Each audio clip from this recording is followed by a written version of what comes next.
Primeiramente, queria agradecer pela oportunidade de estarmos aqui, nesse momento. Agradecer a Sávia, todos do Manuel Soares. É um prazer a gente estar conversando sobre esse assunto, muita gente conhecida, É um prazer estar aqui. Nós vamos refletir um pouquinho sobre o suicídio, que é um assunto muito difícil, mas muito importante da gente estar repensando em algumas reflexões, até da nossa própria vida em si, da nossa essência, da nossa busca interior, da nossa caminhada, Então nós vamos começar refletindo um pouco e também, sabe, conversou comigo da gente ver uma visão um pouco mais direcionada à parte médica e psiquiátrica, Para quem não me conhece, meu nome é Karina, tenho mais ou menos uns 5 anos, vai fazer que eu estou aqui em Itabira, estou vindo do estado do Rio, e a gente começou a ver muitos números, de casos aqui em Itabira, de adoecimento emocional, psiquiátrico. Então, assim, é um estudo muito interessante, muito importante para a nossa comunidade também, além de ser uma questão mundial, mas Itabira também tem muitos números de casos. Então, é muito importante que a gente tenha um contato maior com esse tipo de patologias e sentimentos, Deixa eu só...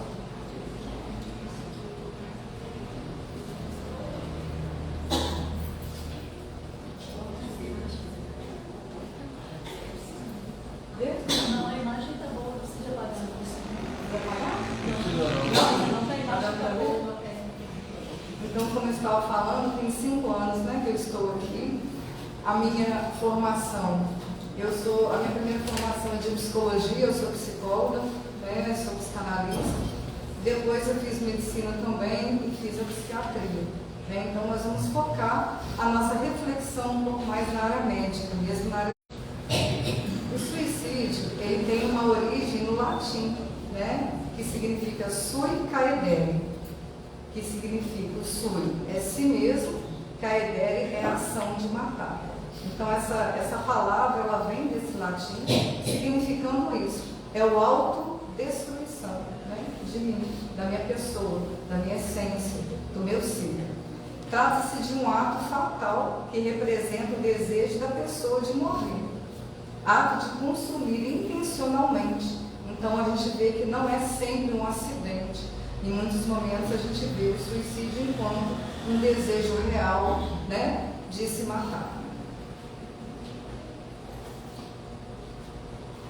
Suicídio é um gesto de autodestruição, realização do desejo de morrer ou de dar fim à própria vida, resultado muitas vezes da sensação vivenciada de desespero, desamparo, solidão, culpa, medo, remorso, humilhação, ocasionando sofrimento profundo e aparentemente infindável para o ser.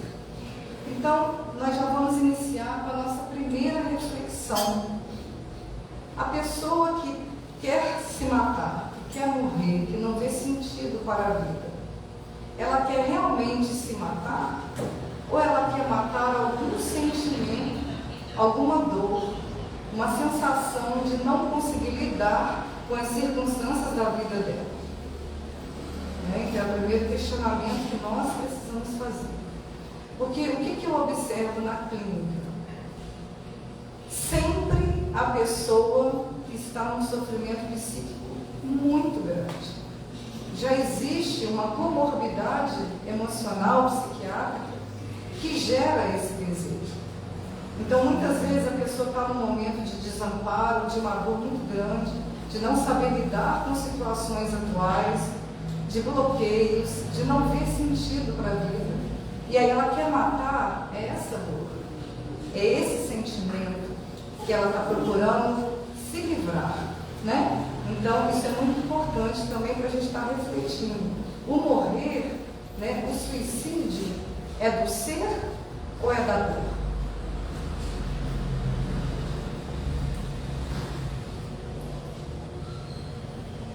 Então, quando a gente fala de suicídio, a gente consegue ver fatores de risco, fatores de proteção, Nós vamos estar trabalhando tudo isso aqui. Mas antes disso, eu gostaria de fazer uma reflexão com vocês. Geralmente, o ser humano ele se pergunta: por que viver e por que morrer? Qual o sentido da minha vida? Pelo que se deve lutar? O que faz uma vida ser plena? Será que existe plenitude? Será que existe felicidade o tempo todo? Então, nós já começamos a interpretar como que é esse inconsciente desse ser humano em sofrimento. Como que é a sua mente? Como que é a sua emoção? Alô? Vocês estão ouvindo assim? Então, é melhor para mim, então eu gosto de ficar muito presa. Eu gosto de andar, então tá bom. Então, assim, o que a gente pensa, né? O que nós estamos pensando na questão do suicídio? Quando eu não me amo, quando eu não vejo sentido para a minha vida, como que eu vou conquistar a minha vida, meu horizonte, a minha busca? Então já começa por aí. Como que essa pessoa em sofrimento, o que ela está sentindo e pensando? Ela tem futuro?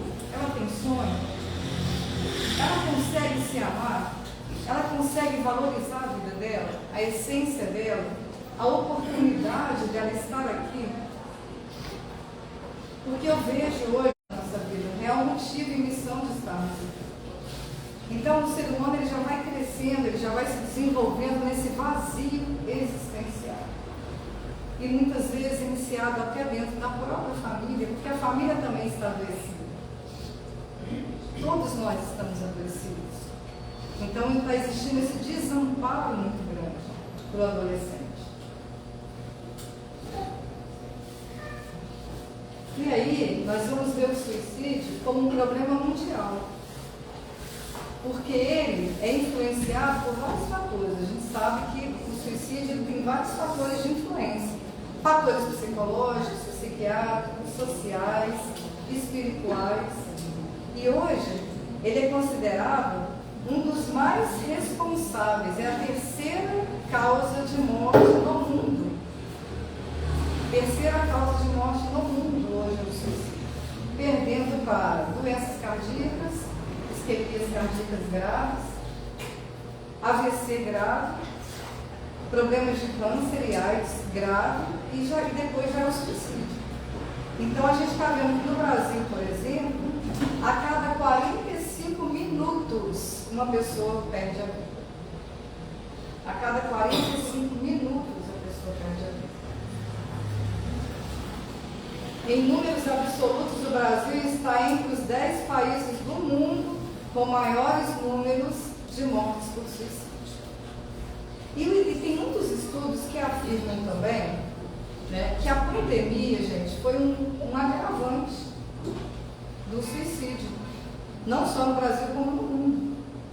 Então, na pandemia, houve muitas pessoas que perderam entes queridos de forma drástica, repentina, desempregos. A gente sabe que muitas pessoas perderam emprego, tiveram que fechar seus negócios, né? Então nós tivemos uma mudança, não só emocional, mas também tivemos uma mudança na vida toda, na parte financeira, dificuldades, filhos, família, escola, criança perdendo nota, não conseguindo estudar online, o isolamento social, né? Nós tivemos que, quando a gente escolhe estar só é uma coisa, agora quando nós somos obrigados, né, a estreitar a nossa vida apenas com a gente mesmo, perdendo essa relação humana, perdendo esse contato íntimo com as pessoas, isso gera também momentos de quê? Ansiedade e depressão. Ansiedade e depressão hoje está sendo a principal doença no mundo. No mundo. E o suicídio vem como uma das principais causas de morte do mundo. Então, olha como nós estamos relacionando, né, a depressão, a angústia, a dor, a ansiedade e o suicídio. Né?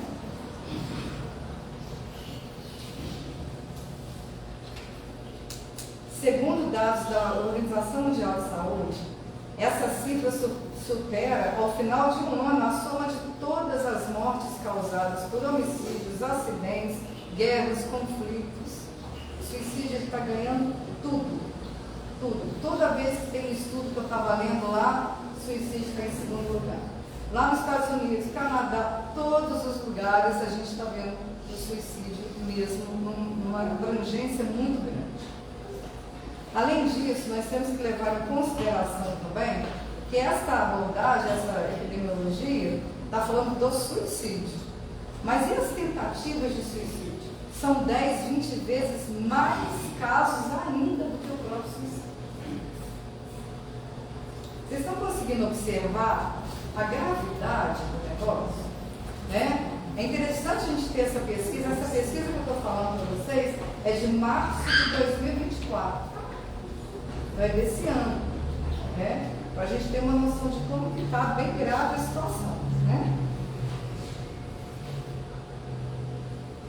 E aí, com esse agravante todo, que começou a surgir o quê? A campanha de prevenção, né, ao suicídio.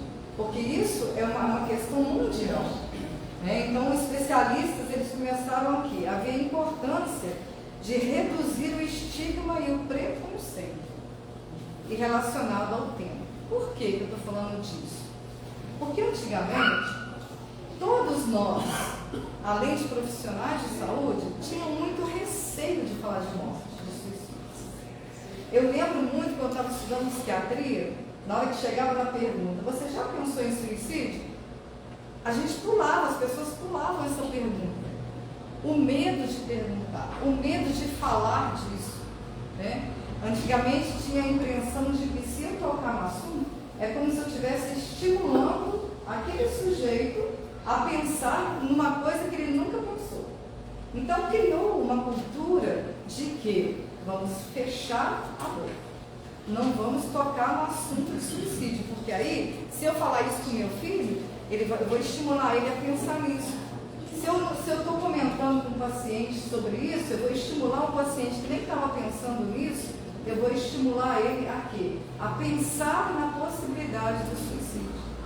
E dentro dos estudos, a gente vê que é totalmente o oposto.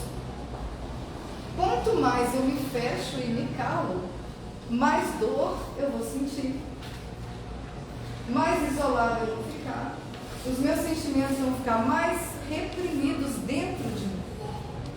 Então, por isso que eu coloquei isso, olha. A importância dessa prevenção foi exatamente para isso, para a gente começar a conversar sobre o suicídio.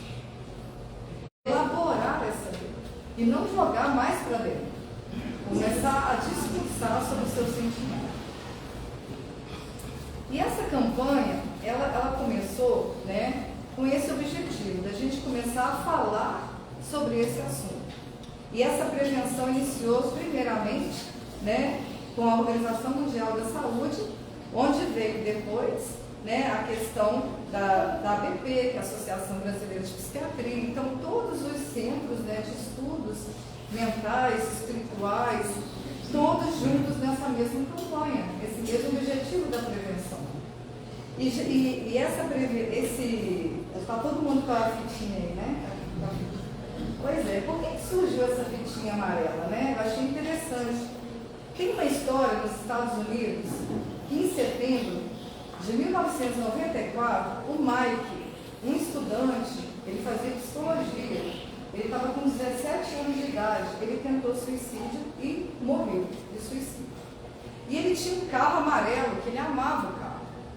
Né? Ele era apaixonado com o carro dele, quando ele ganhou o carro, ficou muito feliz com o carro, a mãe dele contava isso nas reportagens, que ele ficava apaixonado com o carro. E foi um sofrimento muito grande para a família perder, porque era um menino maravilhoso, inteligentíssimo, fazendo psicologia, né? Tinha uma vida digna, tudo tranquilo. Ninguém pôde supor que essa pessoa tinha alguma coisa para tratar o suicídio. Ninguém observou nada nele de diferente para que isso acontecesse. Por isso foi um susto mundial, e principalmente lá na época com o familiar dele. O que a mãe dele fez?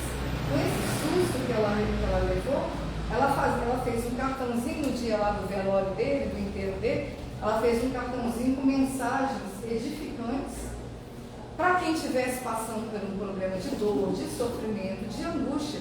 E ela pegou uma fitinha, que é essa aqui, que a gente faz, e colocou nesse cartão.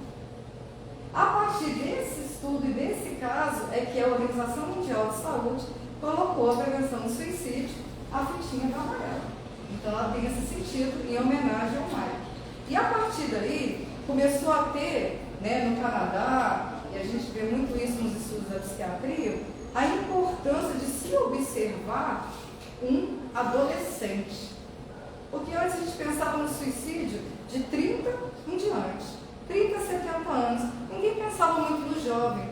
E a partir desses casos, a gente foi tendo uma visão da prevenção, né? A visão de não tratar, mas o que eu posso fazer para ter esse adolescente, essa criança, e já colocar e observar esse ser, para ele não chegar a esse tipo de sentimento, de depressão e de pensamento. Então o Mike veio aí, né, nos ajudar nessa questão maior, né, dessa prevenção aí. Aí eu já falei, né, a fita amarela então já ficou, né, tornando como símbolo da campanha, né? E a campanha ela é muito importante também, gente, não só pela prevenção, mas ela é importante para a gente dialogar sobre o que nós estamos falando aqui.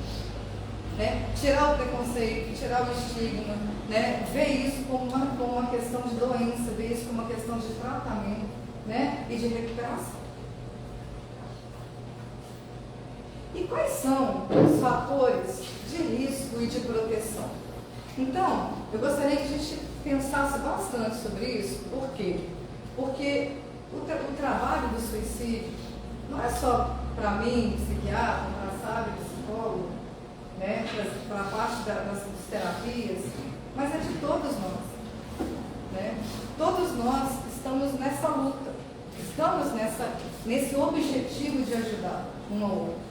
Então, a gente observando fatores de risco, observando comportamentos, gestos, a gente consegue salvar muitas pessoas.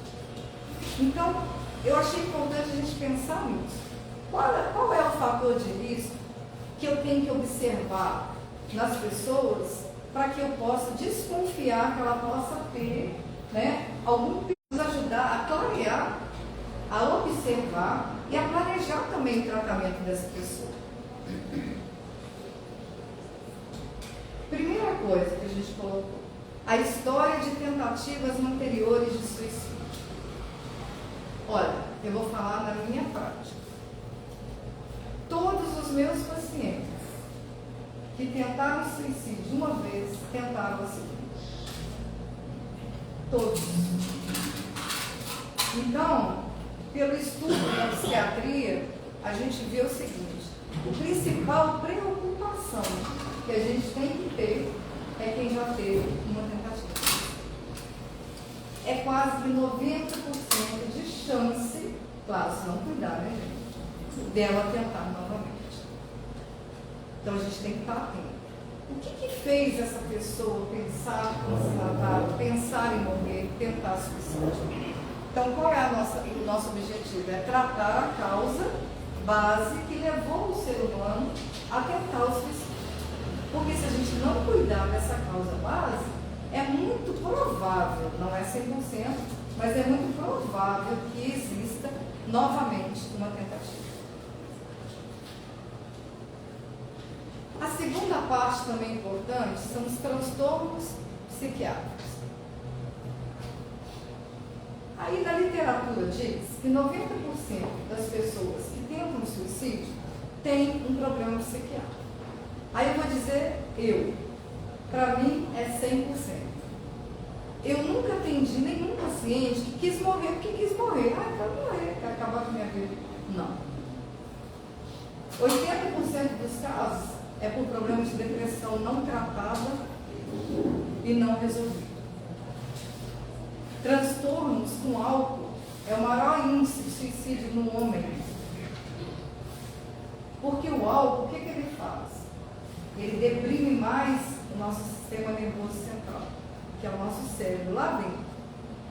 Quando a gente bebe de forma exagerada, o álcool, ele inibe os neurônios. ele libera hormônios negativos, hormônios que vão abaixar o meu humor e vai me tornar mais depressivo do que eu já estou e sou. E aí é como se fosse um gatilho mesmo para o suicídio. O transtorno bipolar, na fase depressiva também, os transtornos de personalidades e outros mais, né? Então a gente já observa uma coisa muito importante. Por que tanta gente suicida se nós já temos equipes, lugares de tratamento, já tem as comorbidades psiquiátricas identificadas muitas vezes? Onde está a nossa falha? Né? Onde está a nossa falha enquanto mãe, enquanto companheiro, enquanto filho, enquanto médico, enquanto psicólogo? Onde que está? Isso é afirmativo. Toda pessoa que suicida, ela tem um problema emocional grave, psiquiátrico grave. Isso nos dá uma esperança bacana, vocês concordam? Porque se a pessoa é deprimida e eu cuido dela, ela deixa de ser deprimida. E aí ela não pensa em suicídio. Se o cara bebe muito, demais, exageradamente, se eu ajudo ele a parar de beber, ele não vai deprimir o sistema nervoso dele e a gente vai ter uma chance a mais dele nunca pensar nessa possibilidade. Então, é um caso grave o suicídio? É. Mas nós temos esperanças de modificação? Claro que temos. Claro que temos. Se a gente conseguir identificar o motivo pelo qual aquele sujeito pensa nisso, e eu conseguir fazer com que ele supere aquele obstáculo na vida dele, a gente consegue ter chance de superação. Como eu já tive muitos, tenho certeza que sabe, já teve muitos. Muita gente queria morrer e não morreu e está aí maravilhosamente bem. Tem milhões de casos. Porque às vezes a gente às vezes fica muito preso no negativo. Mas a gente também tem que lembrar que tem muitos casos que a gente recupera, que a pessoa não suicida, que a pessoa ama a vida dela. Olhando para você agora, eu lembrei de um caso. Quando eu cheguei, o caso é um pouco assim, difícil de falar, mas assim, vou resumir um pouquinho. Quando eu cheguei em Itabira, o primeiro dia que eu fui trabalhar no CAPS, não conhecia ninguém, não conhecia nada, de uma cidade diferente, totalmente oposta à minha cidade, tudo diferente. No primeiro dia que eu sentei na cadeira agora que eu entendi que eu não estou preso no microfone para não andar. Aí que eu sentei na mesa, veio uma paciente, o pai segurando, a mãe segurando, ela com uma corda no pescoço, na minha mesa. Pum! Caiu em cima de mim a menina assim. 31 anos. Eu já fiquei assim, meu Deus, já sei que Itabira tem um índice alto, mas no primeiro dia de consulta, né? E isso foi muito bacana para mim, por quê? Porque assim, a luta não é nossa, é de todos nós. É minha, é da enfermeira que estava lá, é do psicólogo, é do pai, é da mãe, é do irmão, é da espiritualidade. E quem somos nós sem espiritualidade? Né? Então é uma integração de cuidado. E essa menina hoje casou, tem 2 filhos maravilhosos, me vê todos os dias, vai lá no meu consultório, vai no céu, onde eu estou lá vai atrás. E ela chegou para mim e falou assim: doutora Karina, muito obrigada, eu não queria morrer, eu queria matar a minha dor. Era insuportável, eu não estava dando conta mais. E ela está aí. Então, a gente às vezes fala do suicídio de uma tristeza, mas a gente também tem alegrias. A gente tem como superar, a gente tem como integrar, a gente tem como lutar, a gente tem como conseguir tirar o paciente dessa. Né? Porque muitas vezes ele não tem força o suficiente para esse entendimento pela dor, né? A gente também acontece isso. Às vezes a gente está sofrendo com alguma coisa, a gente não raciocina bem. Não é verdade? Você imagina uma pessoa com aquela dor muito forte mesmo, com um pensamento negativo, que não consegue olhar nada além do que ela está sentindo dentro dela.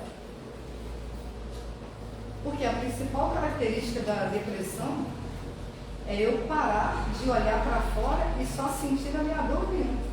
É a principal característica. Então, se eu não consigo olhar para fora, eu não consigo ver horizontes, perspectivas, sonhos, mudanças de atitude, mudanças de vida, de comportamento, de sentimento. Eu fico enraizada na minha dor. que era o caso dessa menina que eu estou contando para você. Ela não estava vendo sair. Então, vamos matar. Né? Então, existe uma reconstrução do ser. É difícil por isso, porque a gente tem que reconstruir. É como nascer de novo, levantar e vamos fazer diferente. E é uma luta constante. Né? Com isso aí. Uma outra questão muito séria também é o abuso físico ou sexual. Ele também é um fator de risco grave para suicídio. Por que ele é grave para suicídio? Porque a pessoa que ela sofre um abuso sexual, existe dentro dela muitos problemas, principalmente de desamparo. E quando a gente vê abuso sexual, geralmente é familiar. Não é uma regra, mas é uma evidência. Geralmente é o pai, o irmão, o primo.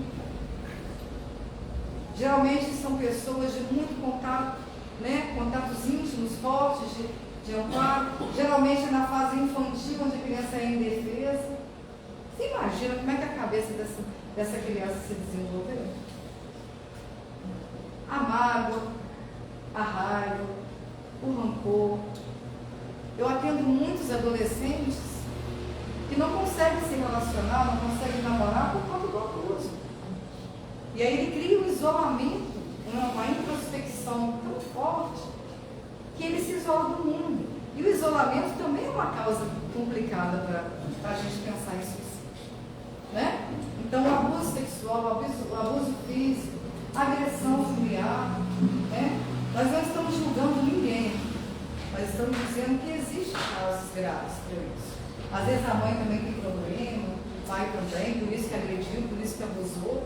Não é julgamento, mas é mostrando que o caso em si, o fator, ele gera uma predisposição a uma melancolia, né? A uma introspecção, a uma busca de não ter sentido.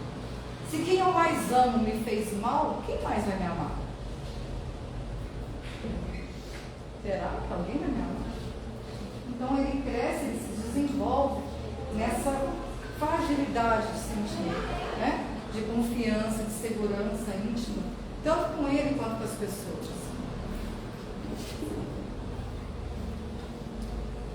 Uma outra questão também importante da gente pensar é a idade, o sexo e a raça. Esse tema, gente, não é sozinho não, né? Mas ele, juntamente com outros fatores, ele é importante da gente pensar também como uma questão de prevenção, né? De risco, no caso do suicídio. Por exemplo, olha, a idade, o sexo e a raça são fatores demográficos que podem influenciar o risco de suicídio. Esses fatores, eles não são determinantes, mas eles podem interagir com outros fatores e isso vai aumentar a chance e o risco. A adolescência e o início da idade adulta são períodos de vulnerabilidade aumentada para o suicídio, devido às mudanças físicas, emocionais, sociais, hormonais e outras mais que eu não coloquei aqui. A gente não preocupava muito, há um tempo atrás, com criança e adolescente não, em relação ao suicídio. Não preocupava muito não. Hoje, gente, eu atendo crianças de 4 anos com depressão. É grave isso para mim. Você analisando todo, por que uma criança de 4 anos vai ter depressão? Analisando no aspecto médico, né? Analisando no aspecto atual, tá? Nada espiritual, atual. Por que um menino ia ter suicídio? Pensar em morrer, não quer comer, não quer se alimentar, não quer conviver com os colegas? 4 anos de idade. Aconteceu um fato comigo também, lá no Rio, lá em Valença, onde eu morava. Não era psiquiatra ainda não, era só psicólogo. Aí apareceu um menininho de 2 anos no colo da mãe. E a mãe foi tratar comigo. Tudo, ele só tem. Quantos anos? 2 anos? 2 anos. E vomita tudo. Não, vamos levar no pediatra, vamos analisar, né? Pode ter uma gastrite, pode ser refluxo e tal. Levou, fez todos os exames, tudo bonitinho, nada. Falei, gente, será que ele tem? Aí eu sou avaliando, né? Vai lá, faz isso, faz isso. Nada, não tinha nada. Passou. Aí depois eu fui fazer medicina e tal. Aí veio essa mãe, meu menino estava com 4 anos. Aí o menino chegou e falou assim, olha, você lembra de mim? Lembro. Meu filho até hoje não consegue alimentar. Não consegue comer, não consegue isso aqui.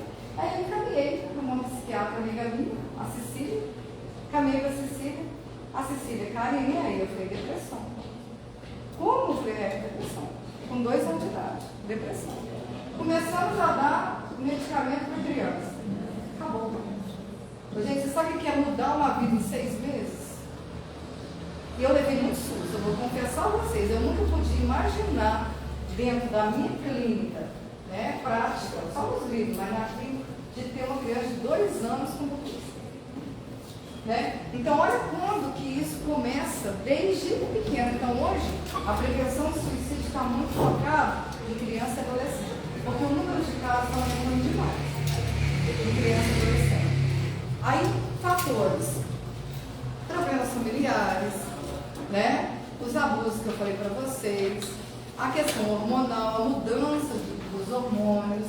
Então, a gente tem várias causas que podem, né, gerar esse desconforto no adolescente e na criança. Mas é muito difícil da gente se pensar. É a última hipótese, né, que a gente pensaria de uma criança de 2 anos, né?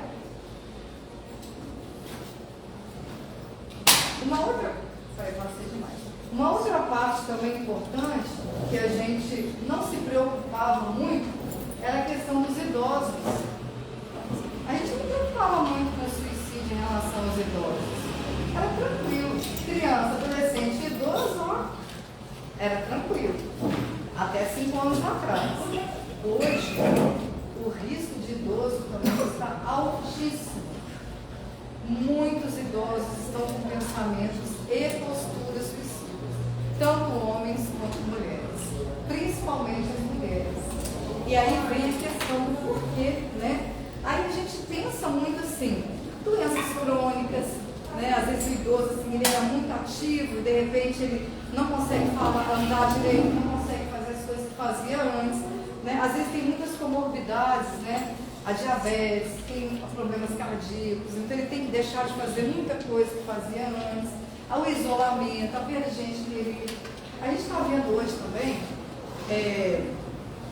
não é essa palavra abandono não, mas é como se fosse assim, hoje tem asilo, hoje tem uma casa de repouso, hoje tem um monte de lugar, então eu vou botar minha mãe lá porque é melhor para ela, vai se sentir muito feliz. Tem piscina, tem isso, tem aquilo. Será que a gente está querendo piscina, gente? Né? Meu Deus, nós estamos querendo amor, né? E aí acaba que a pessoa não tem vontade, não tem prazer de cuidar do idoso. Então, o idoso está deprimindo. O que o idoso quer? Conviver com a família, gente. É o prazer que tem, né? E aí acaba que está tendo muitos lugares que estão colocando, porque lá vai ter médico 24 horas, né? Como se ele quisesse médico. Tem tudo lá, massagem agora, né? Tem tudo que é maravilhoso, mas a família não está nem aí. E vai de vez em quando, uma vez no ano, está tranquilo uma vez no ano, né? Então, assim, eu vejo muito isso também, essa regressão, né, familiar mesmo. Regressão que eu digo de amor, de amparo, de querer estar junto, de fortalecimento de vínculo afetivo. Então, a gente está se perdendo nisso. E aí a depressão está o quê? Tomando, invadindo as pessoas, né? Cada vez mais. Olha meu tempo nisso. O Estado Civil também, a gente vê um maior risco, né, de pessoas solteiras quando se isolam, tá? Porque tem pessoas aí que são solteiras, mas tem muitos amigos, tem vínculos afetivos, no trabalho, na vida, dos vizinhos, mas a gente vê que tem muitos solteiros que se isolam, não saem de casa, é casa de trabalho, né? Não tem amigos, não tem convívio. Então a gente vê uma maior predisposição também no pensamento nesse caso. A orientação sexual também é um pouco difícil, porque melhorou muito, mas ainda tem muito preconceito, né, amor? Melhorou muito, mas ainda tem muito preconceito, né? Preconceito com a sexualidade, com a escolha sexual, e isso também gera um mal-estar, né? Porque a pessoa, na sua identidade sexual, se ela muda isso forçadamente, ela vai ser infeliz, né? Porque é o desejo dela, é a questão dela, é o prazer dela. Isso é individual e tem que ser respeitado. E a gente vê que melhorou um pouquinho, mas nem tanto. Principalmente na família tem um preconceito muito grande. Então a pessoa já se sente o quê? Eu não posso me abrir com meus pais, porque eles já não me aceitam. E se eu converso ainda da minha escola, vai piorar mais ainda. Então vai tendo também o isolamento emocional perante tudo isso.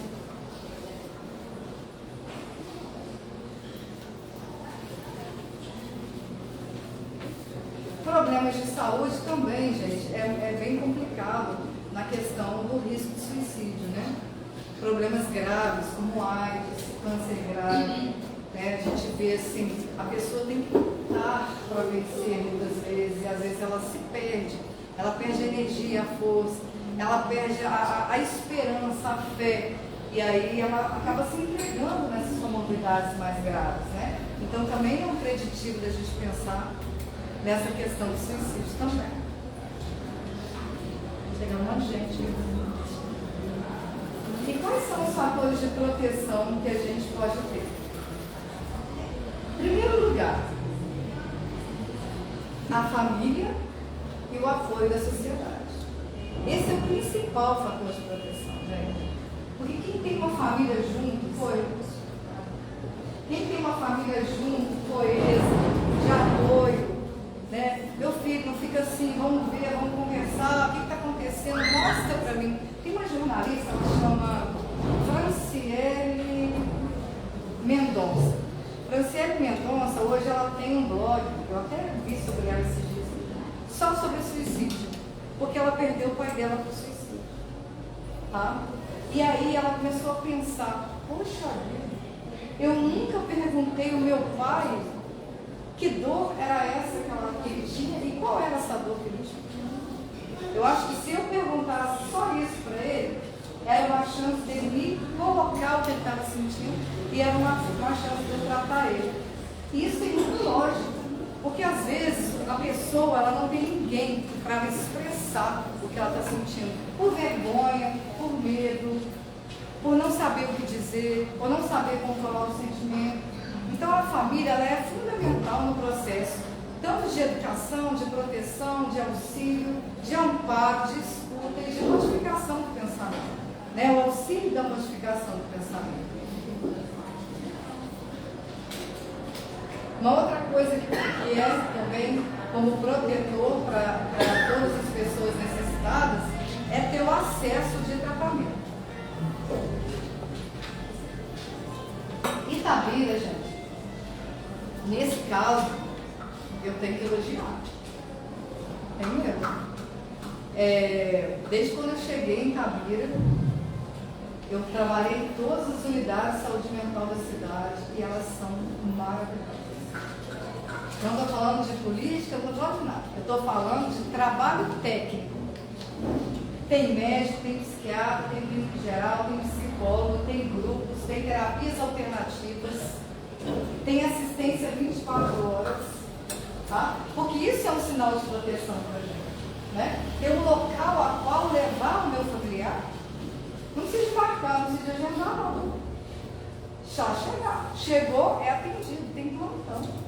Não é todo lugar que tem plantão igual em Itabira, ele tem os medicamentos, todos os medicamentos importantes para você tirar uma pessoa de uma crise psiquiátrica. Tem em Itabira. Tem os CAPs, infantil, de álcool e droga e de adulto.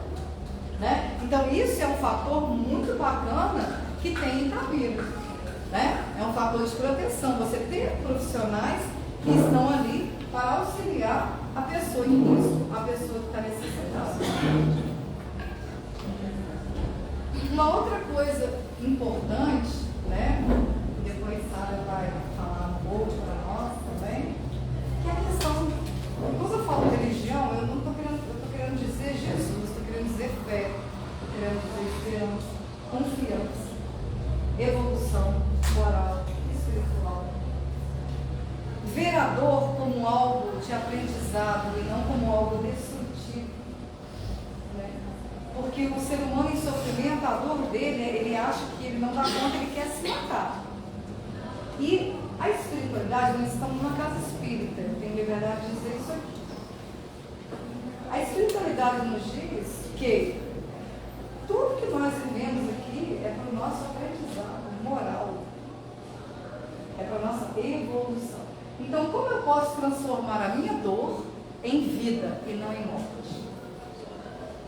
Esse é o principal objetivo da prevenção do suicídio, no meu ponto de vista, né? E aí a gente vai unindo isso tudo que eu estou falando: família, amigos, parte social, profissionais, né? Redes de apoio, e aí junta todo mundo nessa prevenção. E nesse caso, a espiritualidade, a religião, qualquer ela seja, ela é um momento de proteção. Por quê? Porque a religião nos diz, todas elas falam a favor do suicídio, para começar por aí. Nenhuma delas fala a favor do suicídio, né? Então já é um sinal de proteção. E mais um amparo, né? E mais o que nós aprendemos, as virtudes, a moral, a nossa reforma íntima, o nosso crescimento. Então tudo isso vai ser um fator de proteção. Cada religião com seus objetivos, mas dentro de um fator de proteção.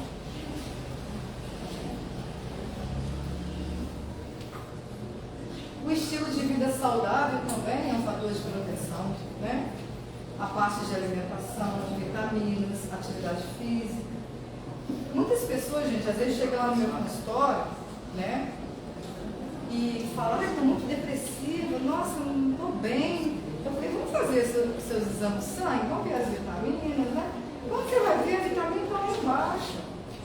Gente, vitamina gera mal-estar, apatia, vontade de ficar quieto, deitado o dia inteiro. Fica muito semelhante a uma depressão, a uma angústia. Muitas vezes é simplesmente uma falta de vitamina, né? Às vezes a pessoa não faz muita atividade física também, então ela vai ficando cada vez mais parada, sem estímulo, né? Então isso também ajuda nos hormônios, né? Nos hormônios do prazer. Então é muito bacana essa questão da alimentação saudável. Não é só uma teoria, é uma questão também de saúde psiquiátrica, de saúde emocional. Reduz estresse, reduz ansiedade, reduz depressão, reduz pensamentos negativos, porque eu me sinto melhor, mais bonita, mais motivada para a vida. Então isso também é saúde. E aí, eu vou falar um pouquinho para vocês agora, só para ter uma ideia de como que é essa avaliação psiquiátrica, como que é esse tratamento, que foi o Sábio me pediu para gerar um pouquinho de discussão, como que a gente avalia o paciente com risco de suicídio, né?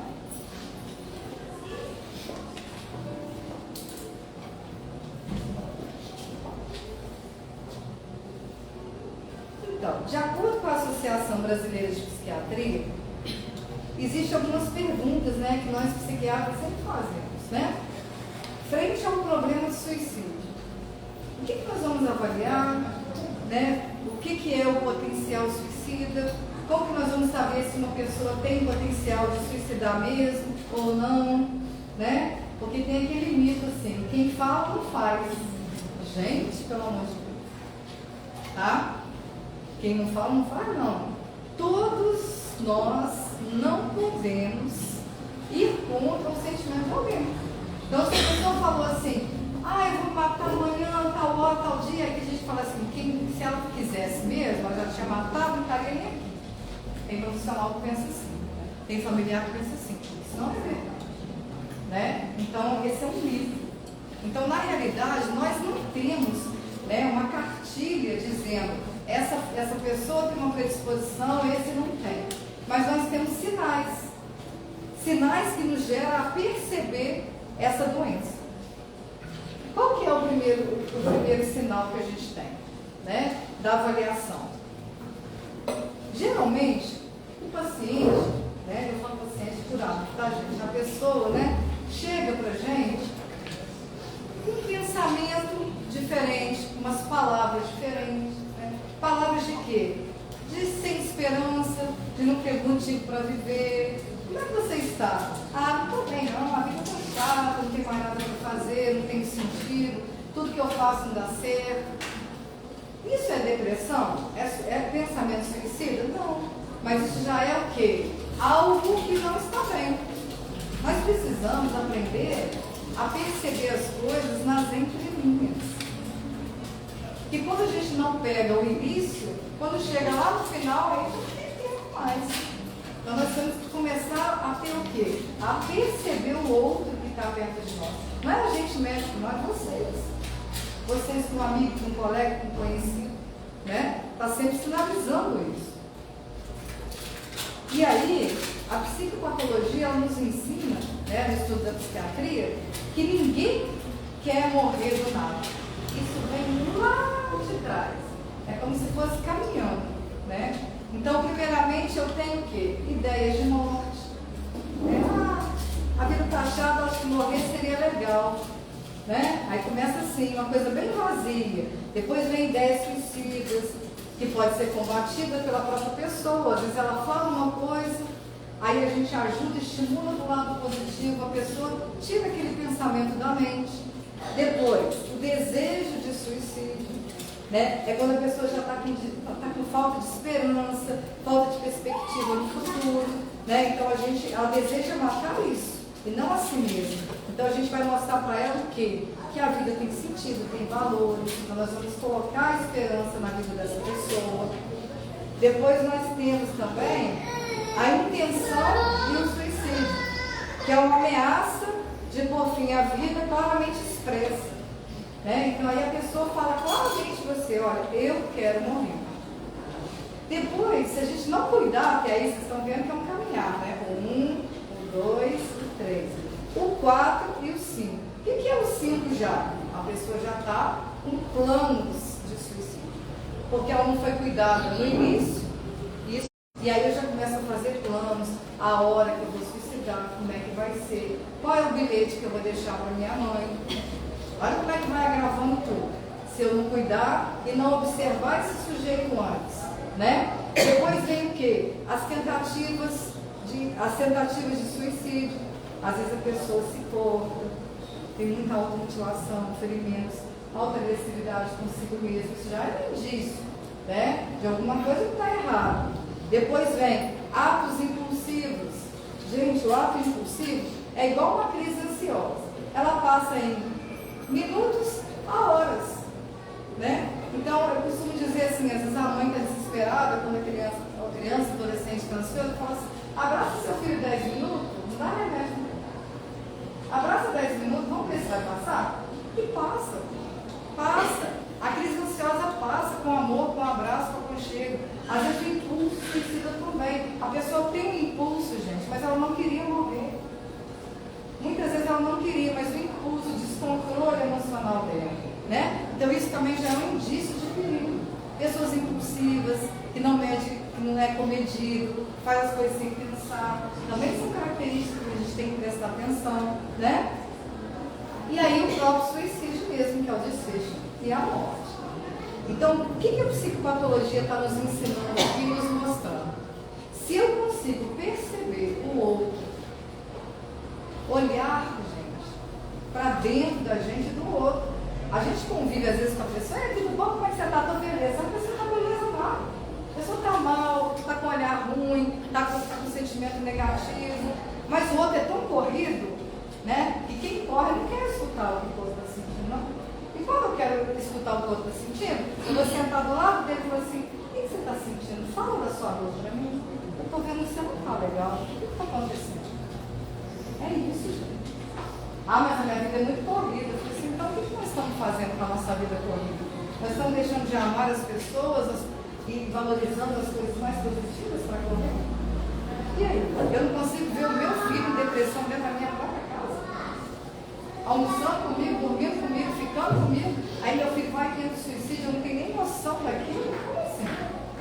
Né? Então, o quanto que nós temos que começar a ter sensibilidade de amor e entender o outro, perceber esse outro como fragilidade e como algum sintoma de suicídio, né? E aí a gente vê 3 características muito, né, fundamentais e importantes de observação em praticamente todos, que é a ambivalência, né? O desejo de morrer é uma hora, daqui a pouco eu desejo de viver, daqui a pouco eu desejo de morrer, né? Então, quando que o paciente, o sujeito tem essa angústia e tem essa dor, ele é ambivalente, nem sempre ele quer morrer. Vamos aproveitar esse momento de vivacidade dele para o estímulo acontecer, né? Ele está sempre nessa dúvida, porque a dor, quando melhora, ele quer viver, quando piora, ele quer morrer. Como que a gente equilibra essa dor? O segundo ponto é a impulsividade, né? Que é muito complicado. O paciente ele não pensa e vai no ar. E aí a gente tem que tentar equilibrar esse impulso do paciente, do sujeito em intuição. E a rigidez de pensamento, né? O que a gente acabou de falar da depressão, quando a gente está deprimido, a gente só pensa naquilo o tempo todo, naquele pensamento ruim. Então o paciente, a pessoa, ela fica rígida no pensamento negativo de si mesmo. Vamos tentar mudar esse pensamento, a visão, a perspectiva. Ele está sempre rígido, preso nessa dor.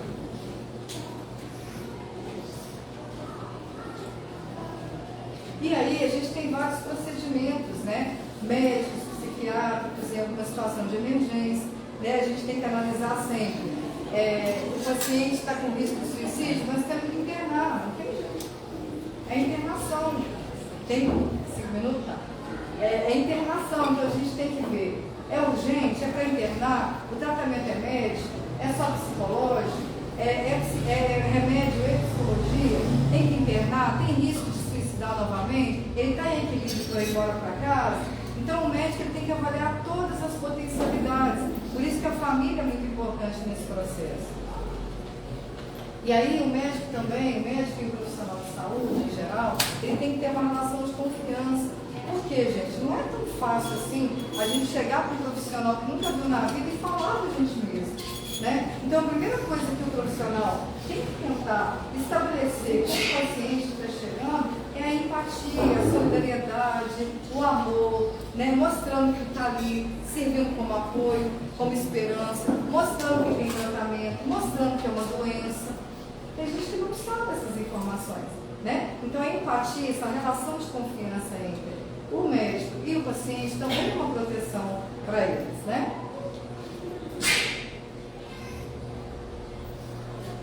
O apoio familiar e social, a gente já conversou há um tempinho atrás, né? Às vezes a família é importante, o paciente tem que tomar medicamento, mas ele não está sabendo lidar com aquilo. A família tem que ajudar, dar o medicamento, orientar, estar junto, né? Dar sempre em sinal de alerta dentro de casa, nos orientar o que ele está percebendo daquela pessoa que está em casa. Então o apoio ele é muito fundamental para o tratamento do suicídio.